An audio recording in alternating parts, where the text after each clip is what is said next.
বিশ্ব রাজনীতির সম্ভাব্য সমীকরণে সম্ভাব্য যে পরিবর্তনের মুখে আছে বিশ্ব রাজনীতি, ওয়ার্ল্ড অর্ডার, এটা যদি ঘটে তাহলে বিএনপি সরকার টিকতে পারবে না। ১.৫ বছরের মধ্যে বিএনপি সরকারের পতন হবে এবং অনিবার্যভাবে জামাত ইসলামী ক্ষমতায় আসবে। দর্শক, ইটস ভেরি সিগনিফিকেন্ট ডিসকাশন।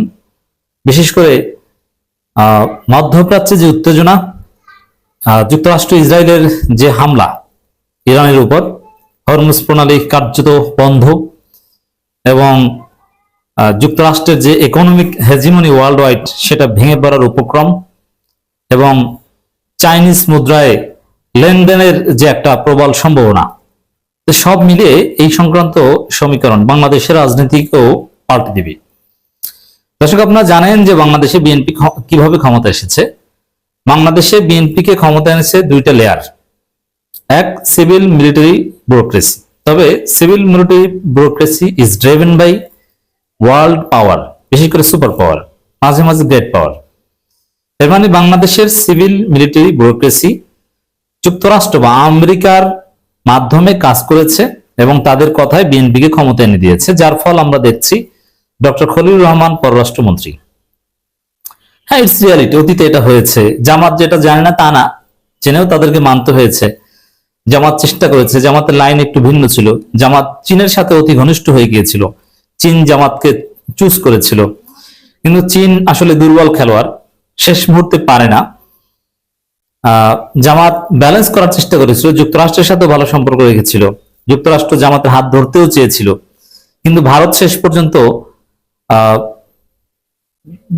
পর্যন্ত যুক্তরাষ্ট্রের হাতে বিএনপিকে হাত লাগিয়ে দিয়েছে, যার ফলে জামাত আউট হয়ে গিয়েছে, বিএনপি ক্ষমতা এসেছে। এটা হচ্ছে সমীকরণ। এতে কোনো সন্দেহ সংশয় নেই যে বাংলাদেশে বিএনপি ক্ষমতা এসেছে সিভিল মিলিটারি ব্যুরোক্রেসি এবং যুক্তরাষ্ট্রের সহায়তায়, একটা নেক্সাস। এই জায়গায় যেহেতু ইরান ওয়ার যুক্তরাষ্ট্রের জন্য একটা চ্যালেঞ্জ হয়ে দাঁড়িয়েছে, ট্রাম্পের হাত পা কাঁপাকাঁপি শুরু হয়ে গেছে, তার ফলে সত্যিকার অর্থেই যেটা দীর্ঘদিনের প্রত্যাশা এবং এটা একটা রিয়ালিটি যে সুপার পাওয়ার একটা দেশ বেশি দিন থাকতে পারে না। 50 বছর, 60 বছর, 75 ইয়ার্স একটা সাইকেল থাকে।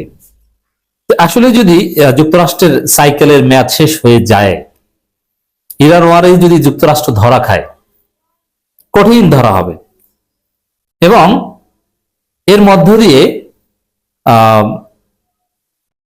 চীনের উত্থান হতে পারে। এটা একটা স্পেকুলেশন, এর সম্ভাবনা যে তেমন আছে তাও মনে করি না। যেমন ইরান ওয়ার যদি প্রলং হয়, যুক্তরাষ্ট্র ধরা খাবে, কিন্তু চীন যেভাবে দুর্বল খেলোয়াড়, তাতে আসলেই তাদের রাইজ হয় কিনা এটা একটা কোশ্চেন, কিন্তু যদি হয়, অনেকে বলছেন যে হতে পারে। যেমন এগুলো আসলে এই যে বর্তমান ওয়ার্ল্ড ওয়ার, এটা হচ্ছে ডলার ডমিনেটেড ওয়ার্ল্ড, ডলারই হচ্ছে, ডলারে বাণিজ্য হয়। এখন চীনের যে মুদ্রা ইউয়ান, এটা যদি বিশ্ব বাণিজ্যের মূল কারেন্সিতে, ওয়ার্ল্ড কারেন্সিতে রূপান্তরিত হয়, তাহলে অন্যান্য মিলিটারি ওয়ারফেয়ার বা অন্যান্য যে ক্যাপাসিটি, তো এগুলো চীন পারবে মনে হচ্ছে। মূলত চীনের চিন্তা এটা, এই জন্য চীন কিন্তু হার্ড পাওয়ারের চাইতে তাদের সফট পাওয়ার এবং তাদের যে এই অর্থনৈতিক পাওয়ার, এটাকে গুরুত্ব দিচ্ছে। চীন মনে করে যে যুদ্ধের মাধ্যমে পরাশক্তি হওয়া যাবে, বিষয়টা এরকম নয়। এই জন্য চীন কিন্তু কোথাও যুদ্ধে জড়ায় না। চীনের মিত্ররা যুদ্ধে জড়ালেও চীন সেখানে হেল্প করে না, কিন্তু চীনের সব সময় অলওয়েজ ধান্দা হচ্ছে বাণিজ্য, ব্যবসার বাইরে চীন কিছু বোঝে না। এটা যদি সত্যিকার অর্থে একদিন একদিন কাজ করে, চীনের চিন্তা, চীনের সমৃদ্ধ সভ্যতার ইতিহাস রয়েছে, একটা পর্যায়ে যদি এরকম হয় যে না, চীনের যে মুদ্রা, এটা বিশ্ব রাজনীতির মূল মুদ্রায় পরিণত হয়েছে, সত্যিকার অর্থে যদি চীনের মুদ্রা ওয়ার্ল্ড বিজনেসকে ডমিনেট করে, হ্যাঁ, তখন চীন সুপার পাওয়ার হতে পারবে। আমি বলছি না যে এটা হতে পারে, সম্ভাবনা রয়েছে, এটা একটা থিওরি। তখন কিন্তু এই যুক্তরাষ্ট্রের পাপেট গভর্নমেন্ট যেসব দেশে আছে তারা টিকতে পারবে না। এই যে দেখেন, এটা একটা সিম্পল বিষয় আপনাদেরকে বুঝাই। সেনাবাহিনী, ডিপ স্টেট, এছাড়া সিভিল ব্যুরোক্রেসি, মিলিটারি ব্যুরোক্রেসি, এরা কোন একটা রেজিমকে ক্ষমতায় আনে। এই তো তারা কিভাবে আনে? তাদের সাথে যুক্তরাষ্ট্রে অনেক ব্যবসা বাণিজ্য হিসাব নিকাশ আছে, এগুলো যুক্তরাষ্ট্র খেলে। একসময় ডোনাল্ড লু খেলতো, এখন আরেকজনে খেলে, এরকম অনেক বিষয় আছে যেগুলো খালি চোখে আমরা দেখি না। তো ডলারের পতন যদি হয় সারা পৃথিবীতে এবং ইরান ওয়ারের মাধ্যমে যদি যুক্তরাষ্ট্র আসল ধরাটা খায়, তাহলে বিএনপি ক্ষমতায় থাকতে পারবে না। কারণ কিভাবে বিএনপি ক্ষমতা থেকে যাবে এটা আপনি বুঝতেই পারবেন না যে এটা বিশ্ব রাজনীতির খেলা। আপনি দেখবেন যে জনগণ নামিয়ে দিয়েছে, আপনি দেখবেন যে গণ অভ্যুত্থান হয়েছে, বিএনপি দেশ চালাতে পারবে না, ভয়াবহ জ্বালানি সংকট, বাংলাদেশে দুর্ভিক্ষ হবে, অতএব বিএনপির পতন ঘটাও, চীনপন্থী জামাত সরকারকে আনো। হিসাব তখন এভাবে ঘটে যাবে, এটা অনিবার্য হয়ে উঠবে। তো দর্শক, চীনের সাথে জামাতের ঘনিষ্ঠতা অত্যন্ত প্রবল আমরা দেখতে পাচ্ছি। দর্শক, জামাতের প্রোগ্রামে আবার চীনের রাষ্ট্রদূত আসা শুরু করেছেন। জামাতের মাধ্যমে এখন ফুডপ্যাক অনেক কিছু বিতরণ হয়। জামাত চীন ভালো মাখামাখি দেখতে পাচ্ছি। এটা যদি সম্ভাব্য পরিবর্তন হয় বিশ্ব রাজনীতিতে, ওয়ার্ল্ড অর্ডারে, ইজ ভেরি টাফ, তাহলে ভালো কিছু হতে পারে। চীনের সাথে সম্পর্ক হাইজ্যাক হয়েছিল, জামাত আমির কথা বলেছেন। বিগত সময়ে চীনের সঙ্গে সম্পর্ক হাইজ্যাক করা হয়েছিল বলে মন্তব্য করেছেন জামাত ইসলামের আমির শফিকুর রহমান।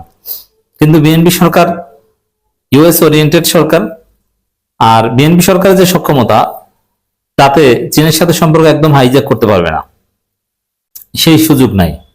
আওয়ামী লীগ সরকারের যে ফরেন পলিসি ক্যাপাসিটি, এত সক্ষমতা বিএনপি অর্জন করতে পারবে না। এই জন্য চীনের সাথে সম্পর্ক এইভাবে হাইজ্যাকও করতে পারবে না, যার ফলে চীন এখন জামাতের সাথে ওপেনলি ইন্টারেক্ট করে। অথচ আওয়ামী লীগ আমলে চীন বিএনপির সাথে এভাবে ওপেনলি ইন্টারেক্ট করতো, এটা কিন্তু আমরা দেখিনি। আমিরে জামাত চীন সফর করে এসেছেন, তারেক রহমানকে দাওয়াত দেওয়া হয়েছে, তিনি কিন্তু যাননি। এর মানে যুক্তরাষ্ট্রের লাইন, ভারতের মাধ্যমে যুক্তরাষ্ট্রের লাইন ধরা, এর উপর তারেক রহমান ইস্তেকামাত করেছেন এবং শেষ পর্যন্ত পেরেছেন। জামাত আমি বলেন পুরোটাই চীনের উপহার। এই যে মঙ্গলবার মিরপুর 10 নম্বর আদর্শ উচ্চ বিদ্যালয় মাঠে দুস্থদের মাঝে ফুডপ্যাক বিতরণের সময় তিনি কথা বলেন। জামাত আমির বলেন পুরোটাই চীনের উপহার। বিগত সময় চীনের সাথে সম্পর্ক হাইজ্যাক করা হয়েছিল, একটা দেশ ভালোবাসা দিয়ে উপহার দিয়েছিল, কিন্তু তাদের নাম নিশানায় রাখা হয়নি। দেখেন, এটা একটা হিসাব। চীন উপহার দেয় ঈদ উপলক্ষে, সরকারের মাধ্যমে দেয় না, দেয় জামাত আমিরের মাধ্যমে। এটা থেকে স্পষ্ট যে বাংলাদেশের রাষ্ট্র ক্ষমতায় চীনের পছন্দ জামাত ইসলামী। এটা নির্বাচনের আগেও তাদের পছন্দ ছিল, বাট তারা পারেনি জামাতকে ক্ষমতায় আনতে, তেমন কিছু করতে পারেনি। যুক্তরাষ্ট্র ভারতের কাছে তারা পরাজিত হয়েছে এবং চীন বরাবরই এরকম। তারা অত্যন্ত ধৈর্যশীল, তারা হুটহাট কিছু করে না, ঝুঁকি নেয় না, যার ফলে তারা পারে না। তারা চিন্তা করে যে একদিন অনিবার্যভাবে যুক্তরাষ্ট্র ধরা খাবে এবং চীনের মুদ্রাই বিশ্ব রাজনীতি ডমিনেট করবে, তারপরে আমরা সুপার পাওয়ার হয়ে যাব। সেই অপেক্ষা, সে মাহেন্দ্রক্ষণের অপেক্ষা আছে চীন। আর যদি সেই মাহেন্দ্রক্ষণ আসে আসলেই, তখন বাংলাদেশে জামাত ক্ষমতায় আসবে। যুক্তরাষ্ট্রপন্থী বিএনপি দেশ চালাতেই পারবে না, একদম দুর্ভিক্ষ তৈরি হয়ে যাবে। মানুষ অটোমেটিক্যালি রাস্তায় নেমে তাদের প্যান্ট জাঙ্গি এগুলো খুলে ফেলবে, শ্রীলঙ্কা যেটা হয়েছিল। তো দর্শক, দেখি কি হয়। তবে বাংলাদেশে মানুষ ভালো থাকুক, আমাদের প্রত্যাশা সেটাই।